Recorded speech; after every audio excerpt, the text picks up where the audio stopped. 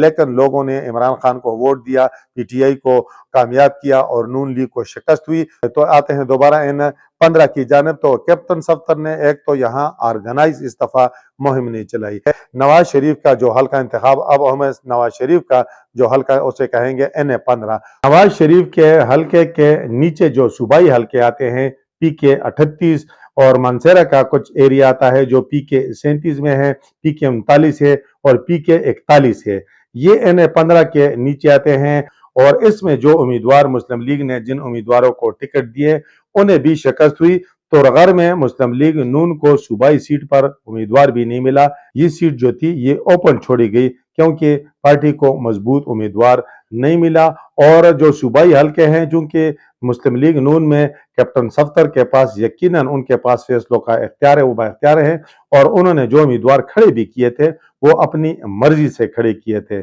تو اگر ہم سن 2022 کے بلدیات کی بات بھی کریں تو اس میں بھی جو N15 ہے جو کیپٹن صفدر کے بھائی کا حلقہ رہا ہے، اس وقت ان کے بھائی یہاں سے MNA تھے، کیپٹن صفدر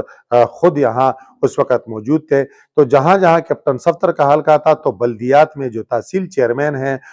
اس کے حلقے سے، اس کے نیچے سے سارے کے سارے ہار گئے، سب کو شکست ہوئی، اگی میں شکست ہوئی، دربند میں شکست ہوئی، اس کے علاوہ جو تورغر کے میں کنڈر میں شکست ہوئی، جدبا میں شکست ہوئی، بلکہ بعض اس طرح کے تحصیلیں ہیں جس میں کیپٹن صفدر کا کوئی امیدوار بھی نہیں تھا، جس طرح دوڑ میرا ہے وہاں مسلم لیگ نون کا امیدوار نہیں تھا۔ اور جہاں N14 ہے جو سردار یوسف کا حلقہ ہے تو اس میں بفا تھا، مانسہرہ کچھ کیپٹن صفدر کے حلقے کا ایریا تھا اور کچھ جو ہے وہ سردار یوسف کا تھا، وہاں پر بھی مسلم لیگ نے کامیابی حاصل کی، بفا کا تحصیل چیئرمین جو ہے وہ بھی مسلم لیگ نون کا بنا، بالاکوٹ کا بھی بنا، واضح مارجن سے یہ جیتنے میں کامیاب ہوئے۔ تو دیکھنے کی بات یہ ہے کہ کیپٹن صفدر جن امیدواروں کو نامزد کرتے ہیں کیوں ہار جاتے ہیں، اور جو سردار یوسف جن کو نامزد کرتے ہیں ان کی جیت کا تناسب کیوں زیادہ ہے۔ ان انتخابات میں بھی دیکھیں تو سردار یوسف جو ہے جو مسلم لیگ نون کے مرکزی رہنما ہیں، مرکزی نائب صدر بھی ہیں، وہ کوئی 12,000 کی لیڈ سے اپنی نشست جیتنے میں کامیاب ہوئے ہیں۔ N14 مانسہرہ میں قومی اسمبلی کے 2 ہی حلقے ہیں، N14 N15، لیکن اور ان کا جو فرزند ہے وہ بھی پی کے 40 سے الیکشن جیت چکا ہے، کانٹے دار مقابلے کے بعد وہ یہ نشست جیتنے میں کامیاب ہوئے ہیں، 320 یا 40 ووٹوں کے فرق سے وہ جیتے ہیں پی ٹی آئی کے حمایت یافتہ امیدوار کے مقابلے میں، گو کہ اس وقت وہاں ری کاؤنٹنگ جو ہے وہ اس کا ری کاؤنٹنگ اس وقت شروع ہے۔ بالاکوٹ کا حلقہ مسلم لیگ نون، یہ چونکہ میں سردار یوسف کے حلقے کی بات کر رہا ہوں، وہ پی کے 36 وہ مسلم لیگ نون ضرور ہاری ہے، جنید قاسم کو شکست ہوئی ہے اور ان کے مقابلے پی ٹی آئی کے امیدوار جیتے ہیں، لیکن اس کی بھی وجہ ہے، اس ہار کی وجہ پی ٹی آئی کی، اس ہار کی وجہ پی ٹی آئی کی کوئی آؤٹ سٹینڈنگ کارکردگی نہیں ہے، بلکہ اس کی وجہ یہ ہے کہ میاں ضیاء الرحمن بھی وہاں پر کھڑے ہو گئے جو مسلم لیگ نون کے سن 2018 میں MP رہے ہیں۔ اس دفعہ مسلم لیگ نون نے ایک معاہدے کے بعد ٹکٹ جو ہے وہ جنید علی قاسم کو دیا، تو چونکہ مسلم لیگ کے 2 امیدوار آمنے سامنے آ گئے، ان کے ووٹ تقسیم ہو گئے اور پی ٹی آئی کو اس کا فائدہ ہوا، وگرنہ سردار یوسف جو ہے وہ شاید بالاکوٹ کی سیٹ بھی آسانی سے اپنے امیدواروں کو جتوا دیتے۔ تو کیپٹن صفدر کی کارکردگی میں کوئی شک نہیں ہے، ان کی خدمات میں کوئی شک نہیں ہے، جتنا ایفرٹ وہ کرتے ہیں میرا خیال ہے کوئی نہیں کرتا، سب اس چیز کے گواہ ہیں۔ میری باتوں سے شاید بہت سارے لوگوں کو اتفاق ہوگا، کچھ کو اختلاف بھی ہوگا، لیکن امیدواروں کی سلیکشن کے حوالے سے، الیکشن کمپین کے حوالے سے، وہ اس دفعہ بھی ہم نے دیکھا کوئی مربوط آرگنائز قسم کی الیکشن کمپین نظر نہیں آئی۔ کیپٹن صفدر جب اس حلقے میں سامنے ہوئے، آئے, کسی جگہ انہوں نے پروگرام کیا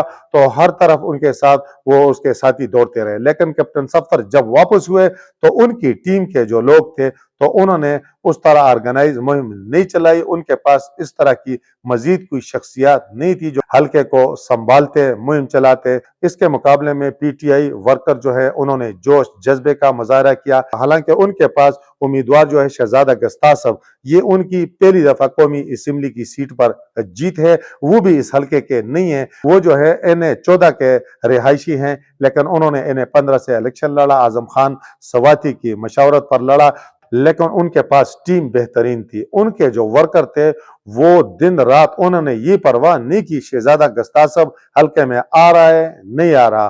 جیت رہا ہے ہار رہا ہے. انہوں نے ایفرٹ کی, کوششیں کی اور زبردست قسم کی انہوں نے مہم چلائی اور polling station to polling station انہوں نے اپنے آپ کو آرگنائز کیا. ہر بندے نے اپنا پولنگ اسٹیشن سنبھالنے کی کوشش کی, کسی نے حلقہ سنبھالنے کی کوشش نہیں کی, اور کسی کی استطاعت پولنگ اسٹیشن سنبھالنے کی بھی نہیں تھی تو انہوں نے اپنا محلہ, اپنا گاؤں کوشش کی کہ اس کو سنبھالا جائے, وہاں پر پی ٹی آئی کے لیے زیادہ سے زیادہ ووٹ پیدا کیے جائیں. اور عمران خان کا جو مظلومیت کا بیانیہ تھا انہوں نے اس کا صحیح معنوں میں پرچار کیا, آرگنائز قسم کے پروگرام کیے اور یوتھ ان کے ساتھ نکلی, جس کی وجہ سے مسلم لیگ نون کو ناکامی ہوئی. بڑا دھچکا لگا اور شاید مسلم لیگ نون والوں کے یہ وہم و گمان میں بھی نہیں تھا کہ اس طرح کی سچویشن پیدا ہو سکتی ہے. کچھ سیاسی مبصرین کی یہ بھی رائے ہے کہ مسلم لیگ والے جو ہیں وہ زیادہ اوور کانفیڈنٹ ہو گئے تھے. ان کا خیال تھا کہ میاں نواز شریف چونکہ اس حلقے سے الیکشن لڑ رہے ہیں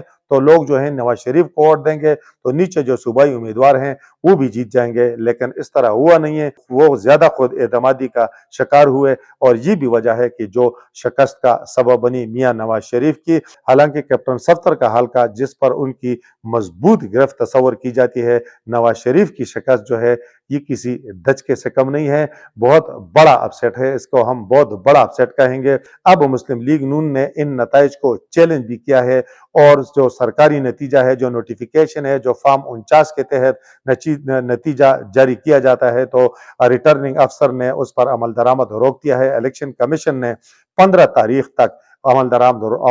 درآمد روکا ہوا ہے. مسلم لیگ نون نے جو الیکشن کمیشن میں درخواست جمع کی ہے ان میں موقف اختیار کیا گیا ہے کہ ہمیں ترغر کے 125 پولنگ اسٹیشن جو ہیں ان کے فارم 45 نہیں ملے اور ریٹرننگ افیسر نے عجلت میں یہ نتیجہ جاری کیا ہے. بہرحال اب یہ چونکہ معاملہ عدالتوں میں چلا گیا ہے, الیکشن کمیشن میں چلا گیا ہے, عدالتیں ہی اس کا بہتر فیصلہ کر سکیں گی. لیکن ایک بات طے ہے کہ جو نواز شریف صاحب کی اس حلقے سے شکست ہے, کوئی 24-25 ہزار ووٹ بنتے ہیں تو یہ مسلم لیگ نون کے لیے بھی بہت بڑا دھچکا ہے, کیپٹن صفدر کے لیے بھی بہت بڑا دھچکا ہے. اور مسلم لیگ اس کی مقامی قیادت کے لیے یہ سوچنے کا بھی یقیناً مقام ہے کہ کیپٹن صفدر کروڑوں اربوں کے کام کر کے ہر گاؤں میں 50 لاکھ کروڑ کا روڈ بنا کر 3-3 کروڑ 4-4 5-5 کروڑ کے انہوں نے کہیں پل بھی بنائے ہیں, روڈ بھی بنائے ہیں, پانی کی اسکیمیں دی ہیں. اس کے باوجود اگر پارٹی ہارتی ہے تو اس کا ذمہ دار کون ہے؟ اب آتے ہیں قومی سیاست کی جانب. تو مسلم لیگ نون کا اہم اجلاس ہوا ہے لاہور میں, تو اس میں اس بات پر غور کیا گیا ہے اور اطلاعات پہلے سے آ رہی تھی کہ شاید میاں نواز شریف اگر مسلم لیگ نون جیت جاتی ہے سن 2024 کے عام انتخابات میں جو ہو چکے ہیں, مسلم لیگ نون واضح اکثریت حاصل کرتی ہے تو پھر بھی شاید نواز شریف صاحب وزیر اعظم نہ ہو, کیونکہ ان کے ساتھ بھی کہا جا رہا ہے کہ مقبولیت اور قبولیت والا معاملہ ہے. اور شہباز شریف کے بارے میں کہا جا رہا تھا کہ شاید وہ وزیر اعظم بنیں گے. اور اس اجلاس میں بھی جو مسلم لیگی رہنما ہیں انہوں نے جو تجاویز دی ہیں تو اسی بات پر اکثریت, غالب اکثریت اس بات کے حق میں نظر آئی کہ ایسے حالات میں اگر نون لیگ حکومت لیتی ہے تو وزیر اعظم یا شہباز شریف صاحب ہوں. نواز شریف کو ایسے حالات میں حکومت نہیں سنبھالنی چاہیے, وزارت عظمیٰ کا عہدہ نہیں قبول کرنا چاہیے. میاں شہباز شریف جو ہیں وزیر اعظم بنے یا کسی اور کو یہ عہدہ دیا جائے. پھر وقت یہ ابتدائی معاملہ ہے جو رائے سامنے آئی ہے میں نے آپ کے ساتھ شیئر کی. یقیناً اب حکومت سازی کے لیے چونکہ مختلف پارٹیوں میں رابطے ہو رہے ہیں, پی ٹی آئی کا تو یہ موقف ہے چونکہ پی ٹی آئی والے آزاد جو اراکین ہیں تو ان کے بارے میں تو جو بیرسٹر گور ہیں جو چیئرمین ہیں ان کا تو یہ استدلال ہے کہ ہم جو ہیں حکومت ہم بنائیں گے, ہمارے پاس اکثریت ہیں. لیکن آنے والے دنوں میں دیکھتے ہیں کہ صورتحال کیا بنتی ہے, کیونکہ پیپل پارٹی MQM کے بغیر جو ہے کوئی پارٹی حکومت نہیں بنا سکتی، وہ مسلم لیگ نون ہو یا PTI ہو، کیونکہ مسلم لیگ نون جو ہے وہ بھی پیپل پارٹی اور MQM کی محتاج ہوگی حکومت سازی میں، اور اگر PTI حکومت بناتی ہے تو وہ بھی پیپل پارٹی اور MQM کی محتاج ہوگی۔ اب دیکھتے ہیں کہ ایسے حالات میں کون سی جماعت جو ہے وہ حکومت بنانے کے لیے بہتر راستہ نکالنے میں کامیاب ہوتی ہے۔ اس وقت تک کے لیے اتنا ہی۔ اللہ حافظ۔